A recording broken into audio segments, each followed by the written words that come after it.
கிறிஸ்துவுக்குள் பிரியமானவர்களே, இந்த நாளுக்கான தினசரி தியான வசனம் மத்தேயு எழுதின சுவிசேஷம் 5வது அதிகாரம் 42வது வசனம். மத்தேயு 5:42, Matthew 5:42. உன்னிடத்தில் கேட்கிறவனுக்கு கொடு, உன்னிடத்தில் கடன் வாங்க விரும்புகிறவனுக்கு முகம் கோணாதே. இப்போ என்ன, உங்ககிட்ட யாராவது கேட்டால் கொடுத்துரு, கடன் வாங்க வந்தால் முகம் கோணாதே. இது கர்த்தராகிய இயேசு கிறிஸ்து புதுசாக சொல்லலை. உபாகமம் 15வது அதிகாரத்தில் 7லிருந்து 11 வரை உள்ள வசனங்களில் சொல்லக்கூடிய காரியம் என்னென்னா, அதாவது உன் கூட ஒரு அந்நியன் இருப்பான், அவன் அந்நிய வேற ஆள் அவன் ஏதாவது உன் சகோதரனில் ஒரு எளியவன், உன்னுடைய சகோதரனில் ஒரு வறுமையில் உள்ளவன் யாராவது உங்ககிட்ட ஏதாவது கேட்டால் நீ உன் இருதயத்தை கடினமாக்காத. மாறாக நீ என்ன பண்ணு, உன் கையை தாராளமாக திறந்து அவனுடைய அவசர தேவைகளை கொடு. ஆனால் இன்னொரு காரியம் சொல்கிறார். ஏன்னா வழக்கத்தில் என்னென்னா, நீங்கள் யாருக்கு என்ன கடன் கொடுத்தாலும் 7வது வருஷம் வரும்போது அந்த கடன் பூரா ஒன்றும் இல்லாமல் போயிடும். ஒருத்தனுக்கு கடன் கொடுத்தீங்க, 7 வருஷம் ஆன உடனே அவன் அதை திருப்பி கொடுக்கலன்னா நீங்கள் என்ன பண்ணிடணும், மொத்த கடனை மன்னிச்சு விட்டுறணும்.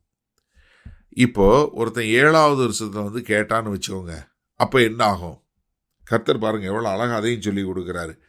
9வது வசனத்தில் உபாகமம் 15:9 விடுதலை வருஷமாகிய 7ஆம் வருஷம் கெட்டி இருக்கிறது சென்றி உன் இருதயத்தில் பொல்லாத நினைவு. அப்போ ஒருத்தன் கடன் கேட்டானா, ஆஹா இந்த வருஷத்தோடு இந்த கடன் போயிடும், அவன் கொடுத்தானா எனக்கு திரும்ப வராதுன்னு சொல்லாது இருக்காத.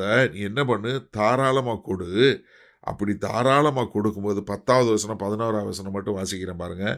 அவனுக்கு தாராளமாய் கொடுப்பாயாக, அவனுக்கு கொடுக்கும்போது உன் இருதயம் விசனப்படாது இருப்பதாக, அது நிமித்தமாக உன் தேவனாகிய கர்த்தர் உன்னுடைய எல்லா கிரியைகளிலும் நீ கையிட்டு செய்யும் எல்லா காரியங்களிலும் உன்னை ஆசீர்வதிப்பார். நீ கொடு, கர்த்தர் உன்னை எல்லா விதத்திலையும் ஆசீர்வதிப்பார், அது கவலையே படாதுன்னு சொல்லிட்டு 11வது வசனம், தேசத்திலே எளியவர்கள் இல்லாதிருப்பதில்லை, ஆகையால் உன் தேசத்திலே சிறுமைப்பட்டவனும் எளியவனுமாகிய உன் சகோதரனுக்கு உன் கையை தாராளமாய் திறக்க வேண்டும் என்று நான் உனக்கு கட்டளையிடுகிறேன்.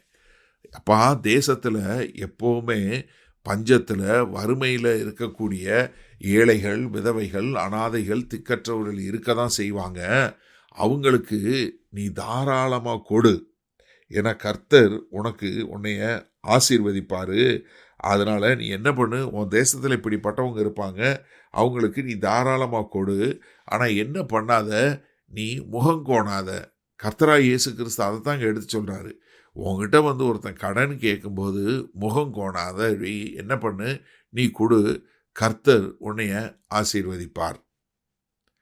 சரி, இந்த நாளில் இந்த வசனத்தை நம்ம எப்படி எடுத்துக்கொள்வது? நிறைய பேர் கேட்குற கேள்வி இதுதான். அண்ணே, நான் ஒருத்தர் கடன் கொடுக்குறேன், ஆனால் அவர் கடன் வாங்கிட்டு திரும்ப கொடுக்க மாட்டேங்கிறாருண்ணே. அது மாத்திரமில்ல, அவர் ஊதாரித்தனமாக செலவு பண்ணுறாரு. நல்ல கவனிங்க, இங்கே யாருக்கு கடன் கொடுக்க சொல்கிறாரு?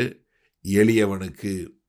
உங்ககிட்ட கடன் கேட்குறவன் எதுக்கு கடன் கேட்குறான் பாருங்கள். ஏன்னா இதை நம்ம சரியான முறையில் புரிஞ்சு கொள்ளணும். ஏன்னா உபாகமத்தில் உள்ள காரியத்தை தான் எடுத்துங்க கர்த்தர் சொல்கிறாரு. ஆனால் என்ன, ஒரு சிலர் வேலையே பார்க்காம ஊதாரித்தனமாக செய்து கொண்டு இருப்பாங்க.